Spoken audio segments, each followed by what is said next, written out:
മൈജി ഫ്യൂച്ചറിന്റെ പുതിയ ഷോറൂം പാലക്കാട് പ്രവർത്തനം ആരംഭിച്ചു. കോയമ്പത്തൂർ റോഡിൽ കൽമണ്ഡപത്തിൽ ആരംഭിച്ച ഷോറൂം നടൻ ടൊവിനോ തോമസ് ഉദ്ഘാടനം ചെയ്തു.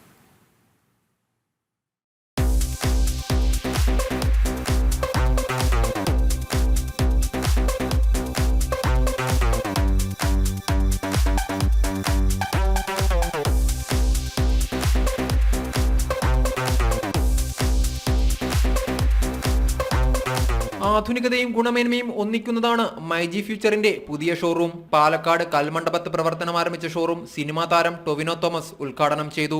ഉദ്ഘാടന ദിവസം ലാഭം ഈടാക്കാതെയുള്ള വിൽപ്പനയാണ് ഷോറൂമിൽ നടന്നത്. ഉപഭോക്താക്കൾക്ക് ഓരോ മണിക്കൂറിലും സമ്മാനങ്ങളും ഒരുക്കിയിരുന്നു. ഡിജിറ്റൽ ഗാഡ്ജറ്റ്സ്, ആക്സസറീസ് എന്നിവയ്ക്കൊപ്പം ഒരു വീട്ടിലേക്ക് ആവശ്യമായ എല്ലാ അപ്ലയൻസസും പുതിയ ഷോറൂമിലുണ്ട്. സമയം പോലെ ഇതിനകത്ത് കയറി നോക്കുക, നല്ല കലക്കൻ ഓഫറുകളൊക്കെ വെച്ചിട്ടുണ്ടെന്നാണ് പറഞ്ഞത്. അപ്പോൾ നല്ല കലക്കൻ ഓഫറിൽ സാധനങ്ങളൊക്കെ മേടിക്കുക. കമ്പനികളിൽ നിന്ന് ഉൽപ്പന്നങ്ങൾ നേരിട്ട് വാങ്ങുന്നതിനാൽ ഏറ്റവും കുറഞ്ഞ വിലയും ഓഫറുകളും നൽകാൻ സാധിക്കുമെന്ന് മൈജി അധികൃതർ പറഞ്ഞു. ജനം, പാലക്കാട്.